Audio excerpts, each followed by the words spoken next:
देहरादून में धामी कैबिनेट की बैठक आज। बैठक में आ सकता है अनुपूरक बजट का प्रस्ताव। सचिवालय में 11 बजे शुरू होगी बैठक।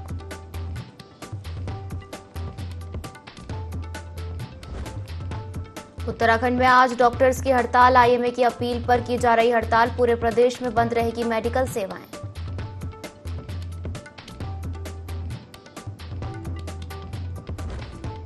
दयारा बुग्याल में धूमधाम से मनाया गया प्रसिद्ध बटर फेस्टिवल। 11,000 फीट की ऊंचाई पर दूध मक्खन से होली खेली। पर्यटक और स्थानीय ग्रामीणों ने खेली मक्खन की होली।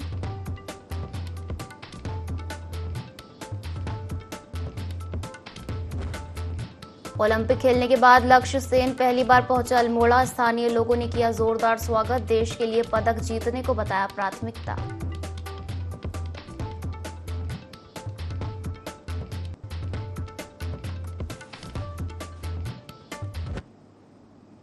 नमस्कार, बहुत स्वागत है आपका। देवभूमि लाइव देख रहे हैं आप और मैं हूं आपके साथ पायल। बुलेटिन की शुरुआत करेंगे देहरादून से आ रही बड़ी खबर के साथ, जहां धामी कैबिनेट की आज बैठक होने जा रही है। आपको बता दें कि बैठक में 15 से अधिक प्रस्ताव रखे जाएंगे। आपको बता दें सीएम पुष्कर सिंह धामी की अध्यक्षता में सचिवालय में बैठक होगी। बैठक में अनुपूरक विधेयक समेत कई महत्वपूर्ण प्रस्तावों को मंजूरी मिलेगी। 21 अगस्त को गेरसेन विधानसभा का 3 दिवसीय सत्र आयोजित किया जाना है। सचिवालय में सुबह 11:30 बजे बैठक शुरू होगी। देखिए, धामी कैबिनेट की आज बैठक होने जा रही है। कई मायनों में बैठक बेहद खास रहने वाली है, क्योंकि 21 अगस्त से मानसून सत्र भी शुरू हो रहा है गेरसेन में, तो इसके चलते कई मायनों में बैठक खास होगी। बैठक में 15 से अधिक प्रस्ताव रखे जा सकते हैं। सीएम पुष्कर सिंह धामी की अध्यक्षता में सचिवालय में ये बैठक होगी। बैठक में अनुपूरक बजट समेत कई महत्वपूर्ण प्रस्तावों को मंजूरी मिलेगी। 21 अगस्त से गेरसेन में विधानसभा का 3 दिवसीय सत्र आयोजित किया जा रहा है। आपको बता दें सचिवालय में सुबह 11:30 बजे बैठक शुरू होगी। देखिए, आज धामी कैबिनेट की बैठक है और कई महत्वपूर्ण प्रस्तावों को इस बैठक में मंजूरी मिलेगी। बैठक में 15 से अधिक प्रस्ताव रखे जा सकते हैं। सीएम पुष्कर सिंह धामी की अध्यक्षता में सचिवालय में यह बैठक होनी है। बैठक में अनुपूरक विधेयक समेत कई महत्वपूर्ण प्रस्तावों को मंजूरी मिलेगी। जानकारी के लिए बता दें कि 21 अगस्त से गेरसेन में विधानसभा का 3 दिवसीय मानसून सत्र आयोजित किया जा रहा है। सचिवालय में सुबह 11:30 बजे से बैठक शुरू होगी। तो देखिए, कई मायनों में बेहद खास ये बैठक और कैबिनेट की बैठक आज होगी। बैठक में 15 से अधिक प्रस्ताव रखे जा सकते हैं। सीएम पुष्कर सिंह धामी की अध्यक्षता में सचिवालय में बैठक होगी। चलिए इसी पर ज्यादा जानकारी लेंगे। हमारे साथ संवाददाता विनय सूद लाइव जुड़ गए हैं। विनय, आज धामी कैबिनेट की बैठक होने जा रही है। बैठक में कई महत्वपूर्ण प्रस्तावों को मंजूरी मिलेगी। कौन से वो प्रस्ताव हो सकते हैं महत्वपूर्ण जिनको मंजूरी मिल सकती है आज?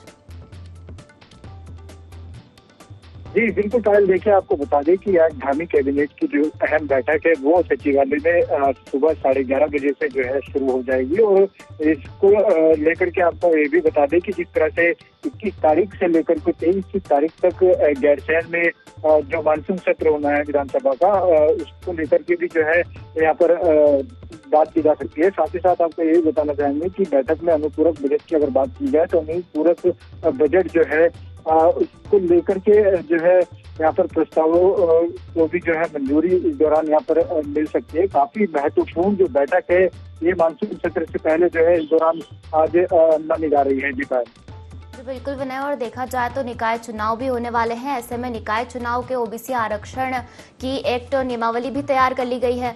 तो ऐसा कहा जा सकता है क्या कि मंत्रिमंडल की बैठक में सीएम धामी इस महत्वपूर्ण निर्णय भी ले सकते हैं इसको लेकर? जी बिल्कुल पायल, देखिए आपको बता दें कि जिस तरह से काफी महत्वपूर्ण जो आज ये बैठक सचिवालय में होने जा रही है, इसमें काफी महत्वपूर्ण जो फैसले हैं वो इस दौरान जो है आज लिए जा सकते हैं। लगभग 15 से ज्यादा जो प्रस्ताव है वो इस दौरान बैठक में रखे जाएंगे। साथ ही साथ यहाँ पर निकाय चुनाव की नियमावली की अगर यहाँ पर बात की जाए तो उसको लेकर के भी जो है इस बैठक में चर्चा की जा सकती है। साथ ही साथ जिस तरह से जो सत्र इस दौरान मानसून सत्र होना है गैरसैंण में, तो उसको लेकर के जो है पूरी तैयारियां जिस तरीके से सीएम धामी की उत्तराखंड सरकार की हो चुकी है, तो ऐसे में ये जो बैठक आज होने जा रही है काफी महत्वपूर्ण जो है इस बैठक को आज माना जा रहा है। जी जो बिल्कुल, तो कई मायनों में बैठक खास रहने वाली है। मानसून सत्र से पहले आज सुबह 11:30 बजे से बैठक शुरू हो जाएगी। फिलहाल शुक्रिया हमसे जुड़ने के लिए और जानकारी साझा करने के लिए।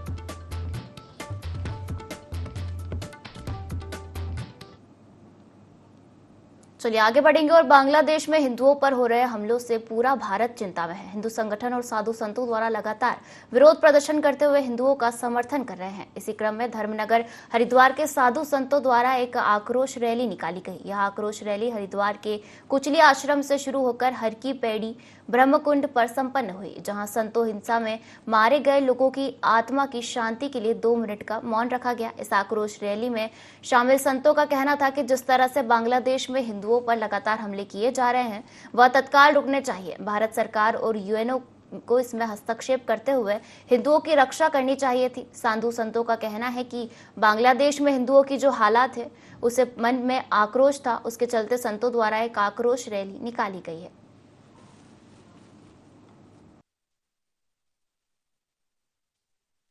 काफी लंबे समय से हम देख रहे हैं बांग्लादेश में इस्लाम के जिहादियों की गुंडागर्दी, हिंदुओं के साथ बलात्कार, अपहरण, लूट जैसी संगीन अपराध निरंतर हो रहे हैं, लेकिन वहाँ की सरकारें, वहाँ के लोग अत्याचारों पर न कोई अंकुश लगा रहे हैं, न उनकी कोई चिंता कर रहे हैं। ये हरिद्वार के सभी संतों ने सामूहिक रूप से इकट्ठे होकर के जन आक्रोश रैली निकालकर ये बताया है हिंदुओं पर तत्काल अत्याचार रोका जाए, पहली बात। दूसरी बात है 2 करोड़ हिंदू जो बांग्लादेश में रह रहे हैं उनके लिए तत्काल बिना विलंब करे अलग हिंदू देश बनाया जाए। संत समाज सभी अखाड़ों ने आज हरिद्वार एक रोष मार्च के रूप में सरकार को एक संदेश दिया है कि वहां पर हिंदुओं पर जो निर्ममतापूर्ण हत्या की जा रही है वो बंद की जाए, मठ मंदिरों को तोड़ा जा रहा है वो बंद किया जाए। इसके लिए हम सब ने मांग की है एक प्रतिनिधिमंडल भारत सरकार बांग्लादेश में भेजे और वहां पर हिंदुओं की जो निर्मम हत्याएं हो रही है वो तत्काल प्रभाव से बंद होने के लिए यूएनओ या मानवाधिकार आयोग जो इंटरनेशनल स्तर पर काम करने वाले लोग हैं वो वहाँ पर शांति व्यवस्था कायम करे और शांति सेना वहाँ पर जाकर ऐसे जिहादियों को सबक सिखाने का काम करे। ये मांग हरिद्वार के संतों ने की है। एक शांति की भी हद होती है और जिस तरह के हिंदुओं के ऊपर आप अत्याचार हो रहे हैं, बहु बेटियों का बलात्कार हो रहा है और आप कब तक हिंदू समाज शांत रहेगा। तो हमारे हरिद्वार के संतों ने, पटपुरी के संतों ने, सभी मतलब संगठन है, उन लोगों ने किया कि एक आक्रोश रैली का आयोजन किया जाए और सरकार को चेतावनी दी जाए, बांग्लादेश की सरकार को और इनको भी, कि वहाँ हिंदुओं की रक्षा करे। अगर रक्षा नहीं करते तो हम जैसे के तैसा बर्ताव करने के लिए संत समाज तैयार है। इसके पीछे बांग्लादेश में जो हिंदू धर्म के हमारे भाई बहन हैं उनके ऊपर जो अत्याचार हो रहा है और मंदिरों के ऊपर जो आक्रमण हुआ है उससे पूरा भारत का सरदर्शन साधु समाज आक्रोशित था। आज एक आक्रोश रैली के माध्यम से जिन भाई बहनों की वहां जान गई है दंगों में, उनके प्रति हम लोगों ने श्रद्धांजलि अर्पित किया। मां गंगा और भगवान शिव से हम प्रार्थना करते हैं कि उन्होंने आत्माओं को अपने चरणों में निवास दे और भविष्य में ऐसी घटनाएं ना हो, इसकी हम सरकार से मांग करते हैं। समस्त भारत नहीं, संपूर्ण विश्व में एक साधु समाज की तरफ से संदेश जाना चाहिए, जिसका हमने एक माँ भगवती गंगा से प्रार्थना करके और ये यहाँ हर की पौड़ी पे आज इसका समापन। 16 अगस्त से 26 अगस्त तक चलने वाले उत्तर भारत के सुप्रसिद्ध पौराणिक देवीधुरा बग्वाल मेले की शुरुआत हो गई है। मंत्री अजय टम्टा ने हनुमान मंदिर के पास मुख्य गेट पर फीता काटकर देवीधुरा बग्वाल मेले का शुभारंभ किया। इसके बाद स्थानीय महिलाओं, स्कूली बच्चों ने पारंपरिक परिधानों में मंदिर प्रांगण तक भव्य शोभा यात्रा निकाली। वहीं 19 अगस्त को मेले का प्रमुख आकर्षण बग्वाल खेली जाएगी, जिसमें प्रदेश के मुख्यमंत्री पुष्कर सिंह धामी प्रतिभाग करेंगे। इस मौके पर मंत्री अजय टम्टा ने मां बाराही के दर्शन कर पूजा अर्चना की और प्रदेश खुशहाली और शांति की कामना की। करते हुए माँ का आशीर्वाद हम सब पर बने रहे और ये दिव्य और भव्य जो सृष्टि में विराजमान स्थान है, माँ की कृपा इस पूरी सृष्टि को बने। आज के इस मेले के शुभारंभ करने का अवसर यहाँ के सभी आयोजक मंडलों के द्वारा हुआ है और ये शुभारंभ एक प्रकार से अपने आप में बहुत ही ऐतिहासिक है और जो कि पूरे दुनिया के अंदर ऐसा पाषाण जो कीड़ा है, ये पाषाण कीड़ा इस हर वर्ष रक्षाबंधन के शुभ अवसर पर यहाँ विराजमान होती है, की जाती है और ये अपने आप में बहुत अद्भुत है। पूरी दुनिया में एक यही माँ बाराही का ये कीड़ा स्थान है और आज ये शुभारंभ हुआ है और ये हमारे अनादिकाल से हमारे पूर्वजों की विरासत है। जिलाधिकारी धीरज गब्रियाल ने खड़खड़ी शमशान घाट का स्थलीय निरीक्षण किया। निरीक्षण के दौरान जानकारी मिली कि शमशान घाट में प्रतिदिन औसतन 135 कुंतल लकड़ियों की आवश्यकता होती है। विशेषकर बरसात के दौरान सूखी लकड़ी मिलना कठिन हो जाता है। इस पर जिलाधिकारी ने खड़खड़ी शमशान घाट में विद्युत शवदाह गृह स्थापित करने के निर्देश दिए। उन्होंने कहा कि इस परियोजना को प्राथमिकता देते हुए शीघ्र बजट उपलब्ध कराया जाएगा और कार्य योजना प्रस्तुत करने के निर्देश संबंधित अधिकारियों को दिए।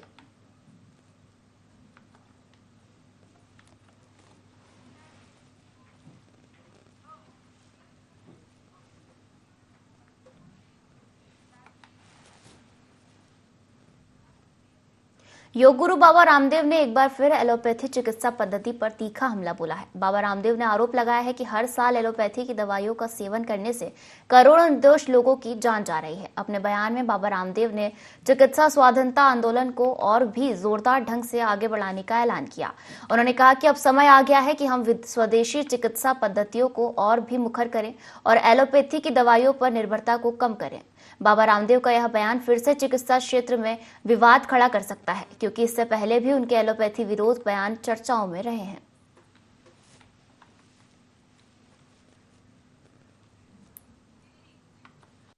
चिकित्सा की स्वाधीनता का तो अभी बहुत बड़ा सपना बाकी है, क्योंकि एलोपैथी की जहरीली दवाइयां खा खा करके करोड़ों लोगों की मौत हर साल हो रही है। हमने दुनिया का इतिहास पढ़ा है कि ब्रिटिशर्स ने पूरी दुनिया में अपना राजनीतिक साम्राज्य कायम करने के लिए 10 करोड़ से ज्यादा लोगों का कत्ल किया। ऐसे ही इस्लाम के नाम पर भी करोड़ों लोगों का कत्ल हुआ है। लेनिन, मार्क्स और माओ की जो क्रांतियों के नाम पर कत्ल हुआ है विश्व युद्धों में और अलग अलग त्रासदियों में करोड़ों लोग मारे गए, लेकिन हर साल करोड़ों लोग निर्दोष मर रहे हैं जहरीली दवाएं, सिंथेटिक दवाएं खा खा करके। जो चिकित्सा की स्वाधीनता का आंदोलन है पतंजलि वेलनेस योगग्राम निरामयम, इसको हम और मुखर करेंगे। देहरादून के प्रतिष्ठित आनंदम रेस्टोरेंट की शर्मसार करने वाली घटना सामने आई है। यहां चक्राता रोड स्थित रेस्टोरेंट के बाथरूम में हिडन कैमरा लगा हुआ था। होटल में खाना खाने पहुंचे ग्राहकों की नजर अचानक कैमरे पर पड़ी तो हंगामा हो गया। देर रात केंट कोतवाली पुलिस ने रेस्टोरेंट मालिक व कर्मचारी के खिलाफ मुकदमा दर्ज कर लिया है। वहीं एसएसपी अजय सिंह ने बताया कि देर रात कुछ लोगों ने शिकायत दर्ज कराई थी। आनंदम रेस्टोरेंट के बाथरूम में कैमरा लगा हुआ है।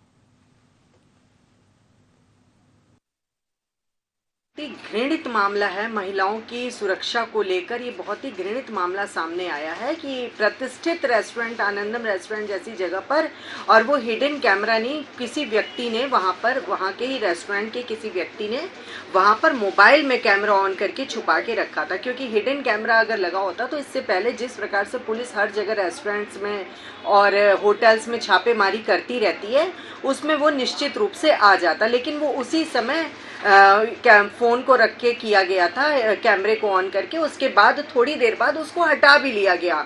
लेकिन इस मामले में संजीदगी बरतते हुए हमारी महिला आयोग की अध्यक्ष श्रीमती कुसुम कंडवाल जी ने भी इस पे एक्शन लेने की बात करी है और एसएसपी देहरादून ने भी इस पर पूरी तरह से ध्यान दिया है और कड़ी से कड़ी कार्रवाई की जाएगी उसके विरुद्ध। कल देर रात्रि करीब एक शिकायत पुलिस को प्राप्त हुई थाना कैंट में कि एक रेस्टोरेंट में वहाँ पर कोई जो महिला वॉशरूम है वहाँ पर कोई कैमरा या कोई डिवाइस लगे होने की बात की सस्पेक्ट पर जो वहाँ पर फैमिली और जो मित्रगण उनके गए थे उनके द्वारा जब वहाँ पर इसकी शिकायत वहाँ के प्रबंधन और जो वहाँ मैनेजर देखते हैं उसको की गई और पुलिस को भी की गई। शिकायत के आधार पर 77 BNS में मुकदमा तत्काल दर्ज कर लिया गया था।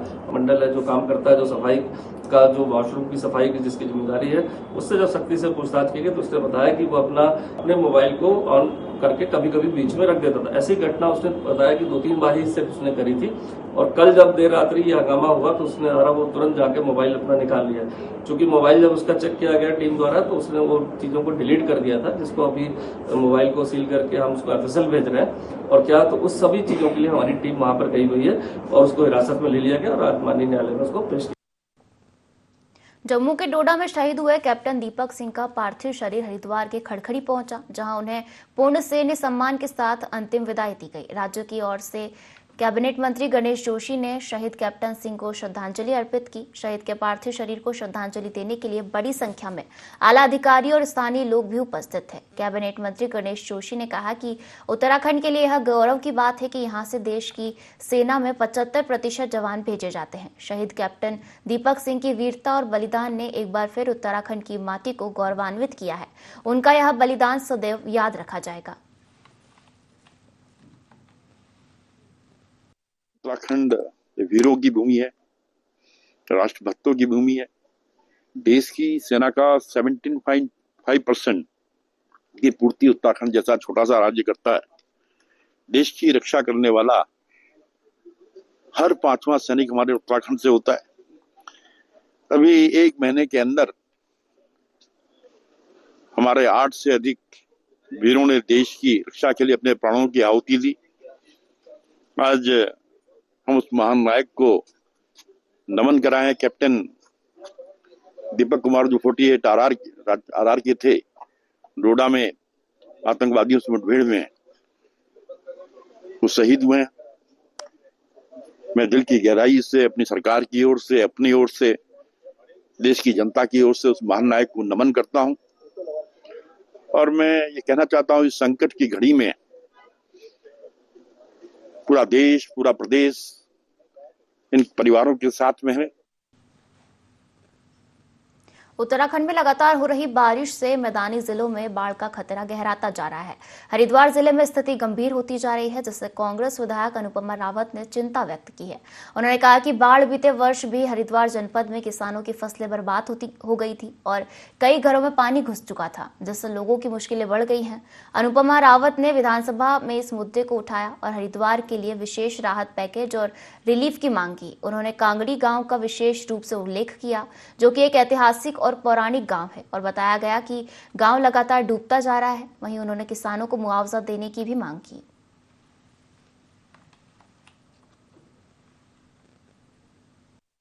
पिछली बार जब बाढ़ की स्थिति हुई थी, हम लोगों ने उसके बाद सदन में भी ये रखा था कि हरिद्वार को खास तौर पे बाढ़ जो है वो जोन के उसमें वो किया जाए, चिन्हित किया जाए सरकार के द्वारा, और विशेष जो है पैकेज और रिलीफ जो है वो हरिद्वार जनपद को दिया जाए। बहुत स्थिति गंभीर थी, किसानों के खेत बर्बाद हो गए, घरों तक पानी आया, मगरमच्छ वगैरह सब लोगों जान तक लोगों की बन गई थी। उसके लिए मैंने पिछले साल भी पत्र दिया, मैंने विधानसभा में भी रखा कि वहां पर कम से कम 1.5 से 2 करोड़ रुपए का पक्का निर्माण कार्य होना चाहिए ताकि कटान आगे ना हो।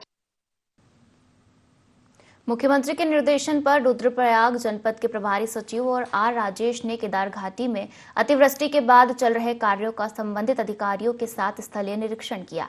इस दौरान उन्होंने रुद्रप्रयाग गौरीकुंड राष्ट्रीय राजमार्ग के 72 से 75 किलोमीटर तक पैदल भ्रमण करते हुए अधिकारियों को कार्य में तीव्रता लाने के निर्देश दिए। निरीक्षण के दौरान जनपद के प्रभारी सचिव ने लोनिवी के NH डिवीजन व सिंचाई विभाग के द्वारा किए जा रहे कार्यों का मौका मुआयना किया। उन्होंने कहा कि क्षतिग्रस्त मार्ग के सुदृढ़ीकरण करने के लिए लोक निर्माण विभाग की पूरी टीम राष्ट्रीय राजमार्ग में किलोमीटर 72 से क्षतिग्रस्त मार्ग को दुरुस्त करने हेतु तैनात है। इसके साथ ही अंतिम क्षतिग्रस्त मार्ग के किलोमीटर 75 तक भी उनके द्वारा निरीक्षण किया गया।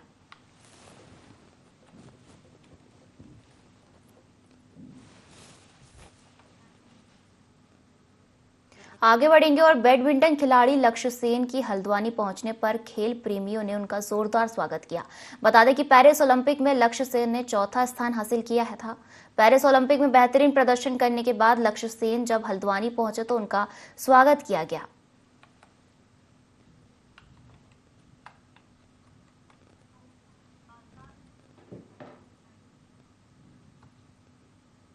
देहरादून के सहारनपुर रोड के पास स्थित आड़त बाजार को शिफ्ट करने की कवायद सरकार ने तेज कर दी है। MDDA की बोर्ड बैठक में इसकी शिफ्टिंग के लिए 126 करोड़ के बजट को मंजूरी दे दी गई है, जिसको लेकर राज्य के शहरी विकास मंत्री डॉक्टर प्रेमचंद अग्रवाल ने बताया कि जल्द ही बाजार को शिफ्ट किया जाएगा, जिसके लिए देहरादून के ब्राह्मणवाला में जगह चिन्हित कर ली गई है। वहीं योजना के दायरे में आने वाले व्यापारियों को मुआवजा दिया जाएगा।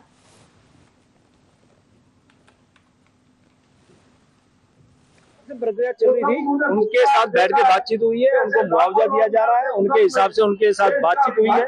बहुत जल्द जो लोग मुआवजा लेंगे या जो लोग जगह लेंगे उनके लिए ब्राह्मण वाला में जगह चिन्हित कर ली गई है, उनको आवंटित की जाएगी। इससे हमारा जो आड़त बाजार एक जगह पे एक ही छत के नीचे लोगों को एक सुविधा के रूप में दिखाई देगा, एक सुंदर व्यवस्था वहाँ पे होगी। और साथ में जो सहारनपुर रोड था, जो हमारा ये मार्ग था, वो बहुत अवरुद्ध रहता था, क्योंकि आप जानते हैं ट्रक और वो सारी चीज वहाँ पे बाधा उत्पन्न करती थी, अब उससे भी नहीं जाती।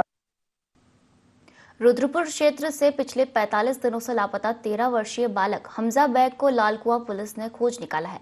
गुम हुए बालक के परिजनों ने पुलिस का सम्मान किया और पुलिस अधिकारियों का आभार भी व्यक्त किया। बता दें कि पुलिस ने बच्चे को खोजने के लिए उत्तराखंड, उत्तर प्रदेश और दिल्ली सहित अन्य राज्यों में तलाश करने टीम भेजी थी, जिसमें आम लोगों का भी पुलिस को सहयोग मिला था।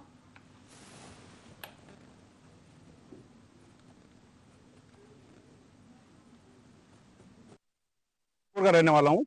मेरा बेटा हमजा बेग जो लगभग करीब 1.5 महीने से लापता था घर से, और हमने इसको कोई कसर नहीं छोड़ी ढूंढने में। बहुत दूर दूर तक ढूंढा, पास तक ढूंढा, लालकुआं, हल्द्वानी, देहरादून। मैंने और मेरी टीम, मेरे भाई, मेरे दोस्त, मेरे चाचा, मेरे मामा, मेरा पूरा मोहल्ला मेरे साथ था लगा हुआ, और कुछ ऐसी जगह नहीं छोड़ी जहाँ हम लोगों ने देखा नहीं। और हर एक ने मेरी सपोर्ट करी।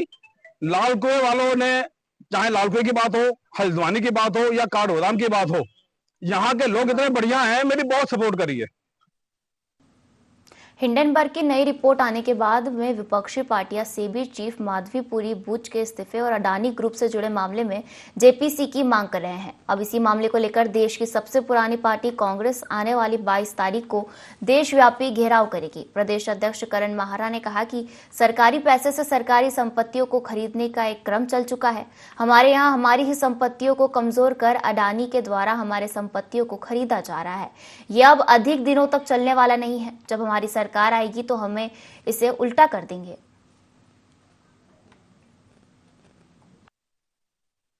तरीका है काम करने का। सरकारी पैसे से सरकारी संपत्तियां खरीदने का जो एक क्रम चल पड़ा है इस देश में, हमारे बैंक लोन दे रहे, हमारी संपत्तियों को कमजोर करके उनको खरीदा जा रहा है अडानी के द्वारा।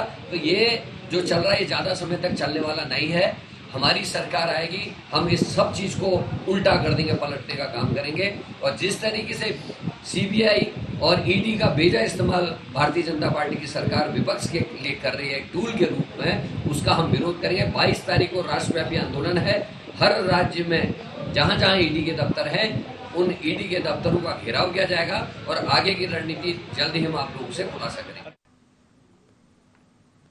जम्मू कश्मीर के डोडा में सुरक्षा बलों और आतंकियों के बीच गोलीबारी में उत्तराखंड का एक जवान शहीद हो गया। वहीं इस मुठभेड़ में 4 आतंकियों के मारे जाने की सूचना है। वहीं जम्मू कश्मीर में डोडा के अस्सार इलाके में भारतीय सेना और जम्मू कश्मीर पुलिस ने सर्च अभियान चलाया। आतंकी मुठभेड़ में देहरादून निवासी 25 वर्षीय कैप्टन दीपक सिंह का बलिदान हो गया। वहीं मुख्यमंत्री पुष्कर सिंह धामी ने कैप्टन दीपक सिंह की शहादत पर गहरा दुख प्रकट किया है।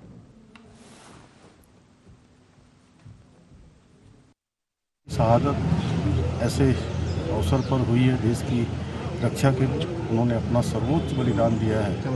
उनका ये बलिदान व्यर्थ नहीं जाएगा। जो देश के दुश्मन हैं उन दुश्मनों को करारा जवाब दिया जाएगा। पूरा देश, पूरा उत्तराखंड आज उनके परिवार के साथ है। इस अवसर पर जो उनके परिवार के लोगों को एक बहुत ही अपूर्णीय क्षति हुई है, आघात पहुँचाया है, मैं भगवान से प्रार्थना करूँगा कि भगवान उनको इस कष्ट को सहन करने की शक्ति दे और दिवंगत आत्मा को अपने श्री चरणों में स्थान दे। इस बुलेटिन में फिलहाल इतना ही। आप बने रहिए IND24 के साथ। नमस्कार।